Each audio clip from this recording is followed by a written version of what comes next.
All right, everybody. This is Snaggin' here for another cast on your for Chair League. This is going to be a game of Avalanche versus Don't Get a Big D. I am bad at this game. I'm going to do tournament draft.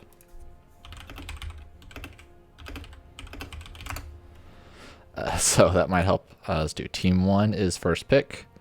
Captains are there. And we're back. Switch to the actual draft page. So, Don't Get a Big D was second pick, so that means they get map pick. They decided to go on Sky Temple. Always a fun map. Deciding forces team fights between the shrines. It's always it creates forces the game to be exciting, unless it's definitely one-sided. Globals are a big deal on this map. Having somebody that can merc is a big deal on this map. Somebody that, a lot of times, depending on your play style, if you have a person that can solo the shrine themselves, it's not like super high priority because most heroes can do it anyways, or you can swap out anyways. But globals is definitely big because soaking during the first phase and during the second shrines, that soak is very crucial to try to get 10 first, because getting 10 first guarantees you the second shrine. So it's always a big deal. Avalanche is looking to ban Artanis first. Doesn't want to play with him. Their first pick, doesn't want to play with him, doesn't want to play against him with the swaps. Do decide to ban Artanis. We'll see if Big D decides to ban any type of globals. Maybe ban the Dahaka here. Maybe ban Falstad if they really want to. Or Ragnaros, he's still a pretty popular ban right now. Just because Artanis is banned. I mean, Ragnaros does soak up tower shots, which is kind of cool. He doesn't soak up that many. It's like 6 shots, I think, he soaks before the tower just kills him and forces him out of Molten Core. But it's still 6 shots on your fort that's keeping your fort alive. Around the third phase, rather, if your top fort hasn't been taken, it almost can guarantee the top fort doesn't die. If you let's say you lost any towers on the top lane in the very early game, and the other team takes the top shrine, that would guarantee the top keep no matter what, or top fort no matter what. But Rag's Molten Core will actually stop that. They decide to ban Malfurion. That's actually really smart. So Malf is probably one of the strongest healers right now, and out of all 5 of them, or sorry, not 5 of them, out of all the healers. But you don't, even in Hero League, Team League, a lot of those type deals, you don't really see Malf being first pick in the lower levels, just because they really want the carries, they really want the damage dealers, the people that can make plays. But if you do have a team that decides to first pick Malf, it's usually a very strong advantage. Avalanche decides to go with the Falstad, their first global. Let's see if they're going to keep up the trend of one person. I don't think that makes a trend. I'm not exactly a math major. So if they follow that up with like a Dahaka, a Brightwing, that would be pretty sick. Complete map control. But unfortunately, one of the big things with globals, and I think Cavalier was talking about this last week, is that the other team that has less globals can force the fight onto the already global hero. So let's say Falstad's in top lane, and Big D would probably want to take the fight to top lane if possible, because that negates Falstad's complete advantage on the map. Gets rid of his global presence because he's already in the team fight. Now, granted, if you still lose that team fight, not much you can do there. But so Big D decides to go with the Ariel KT. It's interesting. I don't know. Picking KT right away with Ariel, a lot of times if you're early picking Ariel like that, one, it shows a lot of your hand. You want to get somebody that's going to enable with Ariel already. KT is not a bad enabler. They still have 3 other slots they can get another enabler, hope regenerator, I should say, like Lunara, Vala, any of those big hope generators that allows them to be aggressive and allows Ariel to constantly have hope. But the thing is that showing Ariel that early gives away that you now are not going to have cleanse and that can be taken away. That can be taken advantage of. So far, they don't have too much to worry about because Joanna's not a lockdown tank. They have sheep, but that you can still move. Like they're still moving during sheep, so it's not too scared. But so they are lucking out so far with the not needing the cleanse. But like if Avalanche was to move into like the last two picks were to move into a rag and some other type of stun lock here, like maybe a variant, like I was just playing in a quick match game earlier, then Ariel was really going to be hurting. Like if you have to force the Aegis real early from out of Ariel, that almost guarantees you a win on the team fight. So, even though it's Sky Temple, I'd actually kind of be interested to see Chromie, because there's no cleanse. Chromie already nukes a lot of damage. She's not her strongest on this map. She can still poke the shrines a lot, but she's such an Ariel counter. So we'll have to see if they move into that.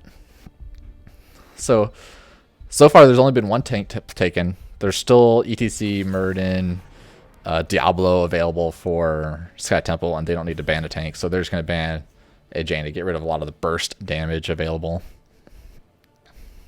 Avalanche decides to ban on ETC. More scared of mosh pits and stage dive than Diablo or the Murden.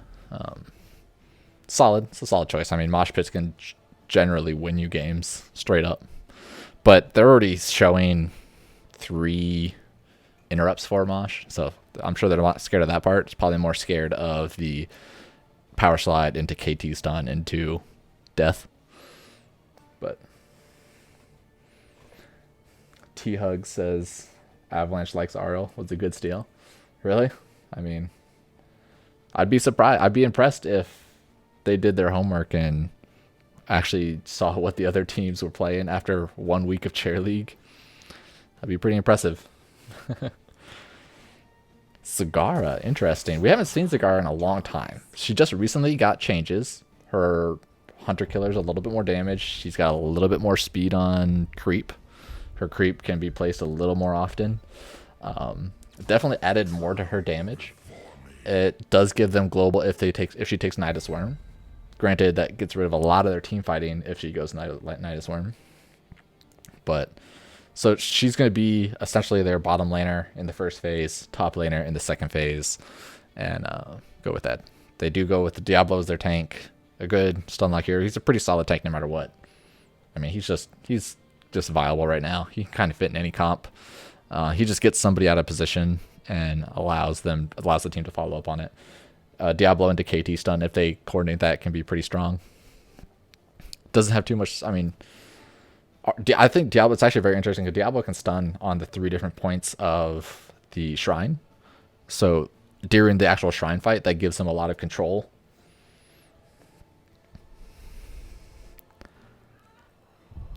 So this is where I'd like to see them try to utilize the stun lock comp. Double heals with the Vala.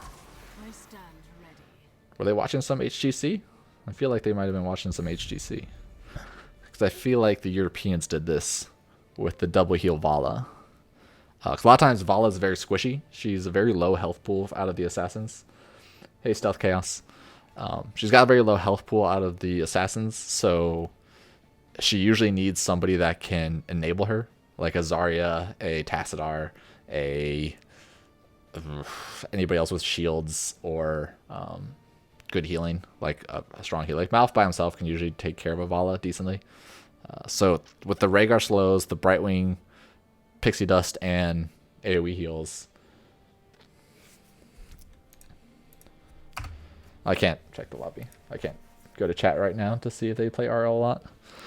But with the double heals on the Vala, they can really it enables Vala to be more aggressive in her play. And they might have been trying to steal it to not have Ariel have it. That's possible too. I mean, she's still a strong healer. She does a lot of damage if she's allowed to be alive. And then Big D's like, well, maybe we don't want her to be alive because we have a Zeratul. Still, like, so neither team... I mean, Avalanche has 2 cleanses if they need it. They obviously won't need it this game. But Big D doesn't really need the cleanse. Like, there's nobody on the other team that they're waiting to get locked down on. There's a slow, there's a sheep, and another slow from Joanna. So I don't think it's Big D's not too scared of any type of cleanse needed. So they lucked out with the Ariel pick. I feel like if Avalanche really punished them for picking an early Ariel into a stun lock comp, into a blow up comp, I think they would have been in a better, better situation. I really like the Zeratul pick. Honestly, the Zeratul Diablo is always super strong. A huge Void Prism into a huge APOC into KT AoE, or they split the map. And like with the early pick, Zagara is really nice that they picked the Zeratul because that gives them that lockdown, whereas Zagara can still go Nidusworm. But anyways, so going into the game, we got on the left side, blue team Avalanche. We got Aranor on Brightwing, Like Men on Rhaegar, Falquans on Falstad, Skeptic on the Vala, Bulgy on Joanna. On the right side, don't get a big dick. Pilot Phone on Zagara, Silver Bullet on Diablo, Jemp on KT, Unmusical on Zeratul, Jimmy on Ariel. So Zagara putting a little bit of creep tumor there. Cooldowns in 20 seconds, so it's not that big of a deal. Let's see if they're going to have a little bit of a skirmish in the early game. I think Big D wins the early game more, just because there's not much kill potential on the side of Avalanche in the early game with the double heals. So Joanna didn't notice that she was getting body blocked a little bit there to show the Zeratul. Not much going on. I mean, they're just both clearing the lanes real quick. Diablo does a little bit of push. Joanna taking some tower damage. Ariel getting way out of position. She's done died right away. She kind of walked right up there for no real reason. I think she might have tried to walk up forward to get a whip on somebody on this bottom wall, but it was definitely way too forward. Zagara is going to be the bottom laner. She should be able to beat out this Falstad. As long as Falstad doesn't hit too many Qs on her, then Zagara should be pretty free. KT is going to be in the top lane against the 2 lane. I think we'll probably be seeing Zeratul rotate around. Ariel should be with the KT to get some hope and some more kill, a little bit more kill damage. Silver Bullet gets real low with the Joanna of Brightwing. I'm not sure how that happens. There must be way out there, but KT does his quick look for scrap. Zeratul gets exposed, has to blink away. A lot of damage going out to the Rhaegar though. And KT did get Convection, so any flame strikes he gets is a win for him, honestly, as long as he doesn't die. Looks like Avalanche is going to contest the middle shrine, and Diablo is going to go down for it. Oh, wow, that heal from Ariel just barely saved him. One more auto attack from Diablo and he would have died. But looks like Big D's actually going to contest this. Maybe they want, like they say that, hey, we have all 5 up here. Zagara came up here. We don't need to get experience. I mean, you notice the level lead is growing for Avalanche with the Falstad staying bottom, and he has fly, so he can join at any time. Zeratul's getting low. There's all on half health for Avalanche, but they do have double heals. They will slowly start coming up if they lose pressure, spreading some chain bombs. Falstad decided to fly up, so now it is a 5v5. Unmusical trying to go in. Volley's getting real low, but Unmusical, barely gets the blink out. Silver Bullet, Diablo goes down for, once he walks in there, he's kind of stuck, and there wasn't enough follow-up. There's just no mana left on the side of Big D. They're still going to try to poke and contest this. Zagara might go down for it, real close. One more multi-shot might have gotten it, but again, everybody's real low on mana. It's hard to fight this. So this is one of those risks. It was a big risk. Instead of splitting temples, they decided that they might have had the better early game team fight and to fight it. They didn't do too much of the coordination, and they ended up losing the mid temple, most of mid temple. Zeratul's going to go down for it, walked a little bit right into him, got exposed and sheeped and killed. Now, this is really bad for Diablo and Ariel. Immediately he got walked in too far and he got caught after the Zeratul died, and they go down as well. This is putting Big D in a really bad position. So that's both shrines going down on the side of Avalanche. That's 2 towers, probably most of this fort, and 6 kills.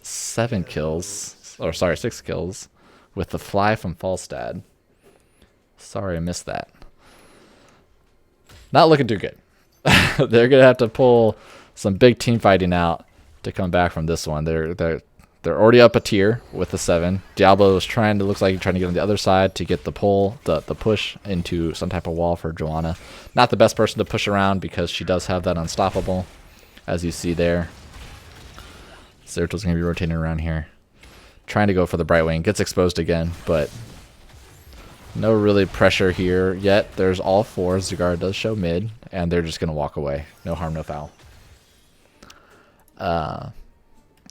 So right now, Big D definitely needs to get 7 for one thing, and they definitely need to be controlling the map.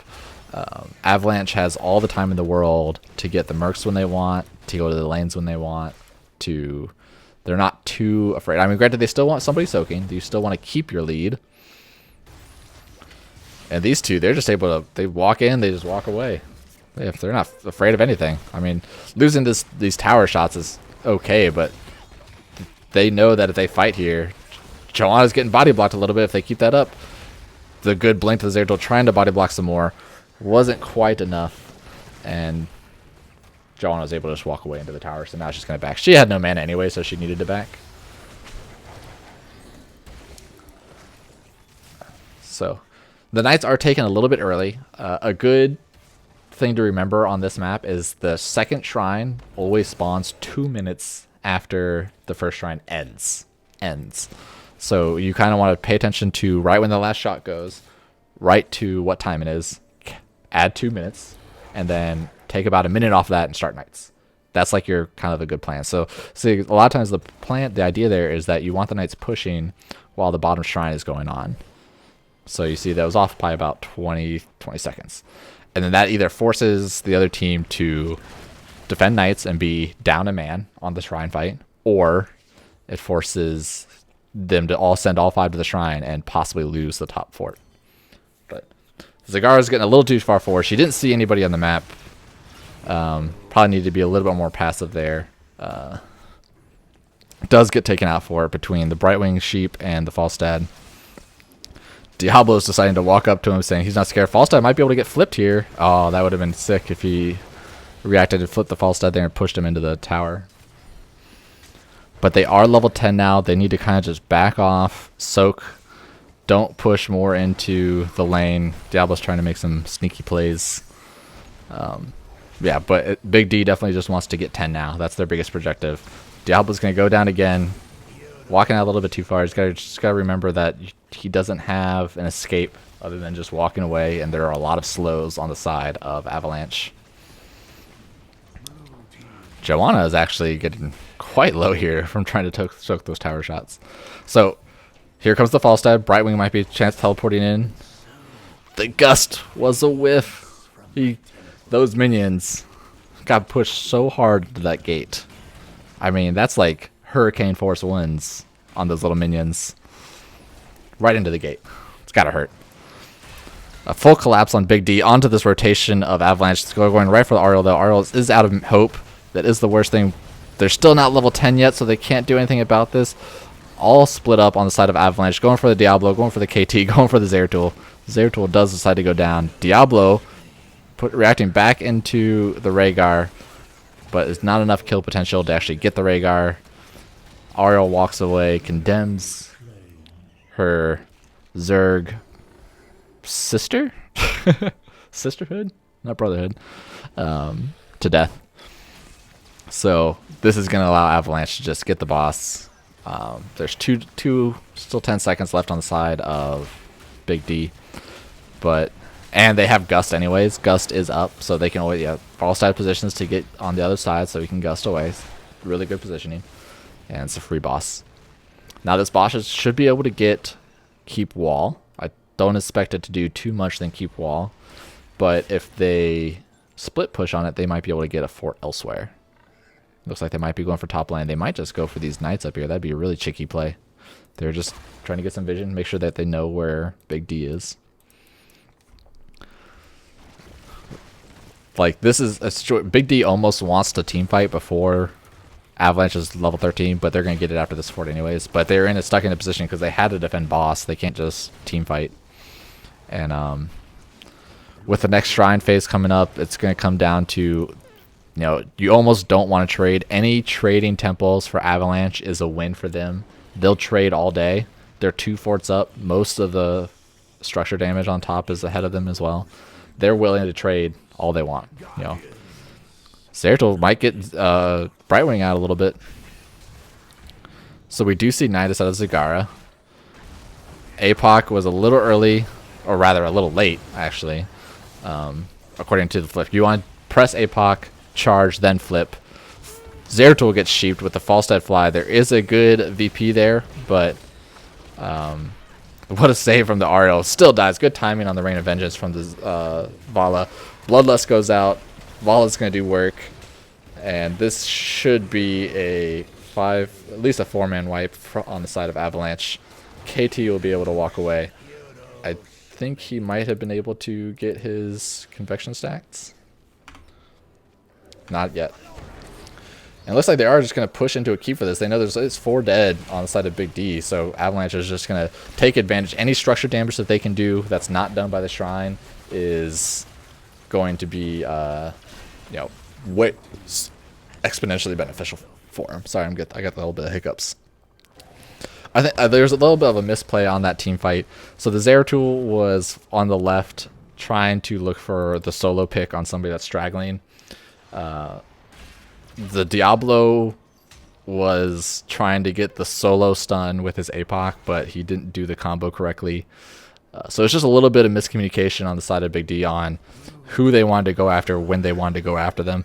There is a split right now. They know somebody's on the bottom lane, so they know they do want to fight this. Zeratul almost gets taken out by just Brightwing and Falstad. But they definitely know that somebody was bottom lane, so they know they're split. Rhaegar is still down below, but Zeratul had to back. Zagara gets killed by the combo of Joanna, Vala, Brightwing. A good gust to keep the Ariel away. Zeratul's coming back in. Another APOC does end up hitting 2 of them this time, so that is beneficial. KT is not deciding whether they want to run or stay. Still not deciding if he wants to run or stay, going back and forth. Just need a little bit more communication on the team to really listen to the shot calls. It seems like there was a lot of indecisive there. Ariel was running away up here. Diablo was trying to engage on somebody. KT was trying to run. So sounds like they just need to get a little bit more together on their just trusting their shot caller. When I played Chair League, or at least rather when I was a captain of a Chair League team 2 seasons ago, believe me, there's a lot of times when you don't want to listen to the shot caller. You think he's dumb, but as we've heard a lot of times on Reddit, splitting the decision is almost a guaranteed loss. You want to all be in it 100%. Cigar is going to try to make use of her Nidus, come up to the top lane to get some soak, trying to catch up on the level experience. It is 16 to 12, so it is down a talent tier, but she gets seen immediately with the globals between Falstad. Is allowed to be a free gank on the Zagara. It's definitely tough. It's definitely tough to be a Nidus game on a team that has 2 globals, because you show yourself to try to show them somewhere else, and you see one person, and then all of a sudden, and that team fight just died. They died real quick. I didn't even have time to talk about it. But Diablo went in there, tried to flip somebody, tried to push him into a wall, and he just got punished. Looks like Avalanche is going to try to push into the game for this. I believe they should be able to get this. There's still 10 seconds on the other 3 members. Just the damage of Zagara and KT. KT did finish Convection, but with the Gust, this should be a early GG on the side of Avalanche. I mean, it's a very solid play on the side of Avalanche. I have to give them to that. They definitely... I mean, they played their comp correctly. They were flying around to get the ganks. Falstad was, I think he got a bunch of ganks. Falstad got 7 of the kills. Vala got the other 6. It was a perfect sweep on the side of Avalanche. No kills on Big D. It just seemed like they were a little off. They were, like, I casted them last game. They looked pretty solid last week. This week they just looked a little off. Their coordination was a little off. Their timing on their ultimates was a little off. They needed to do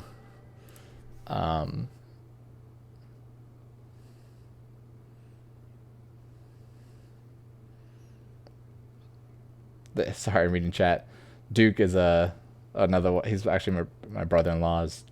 He doesn't like my boss calls. It's because he doesn't listen. He doesn't listen. When we do boss, when I call it right away, that indecisiveness is what loses us the boss. But anyways, yeah, so Big D, they just needed a little bit more. They just need a little bit more coordination. I think they needed to wait for the Zeratul to do the VP and then follow up with the APOC.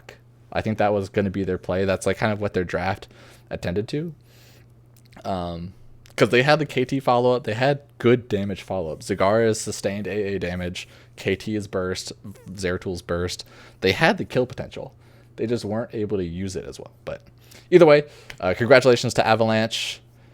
You guys, get a win for this week. Move on to next week. Do some practice, do some plays, team league. Maybe scope out the next team, see how you guys need to do. Anyways, I'm Snagging Inez. Hopefully you guys enjoyed.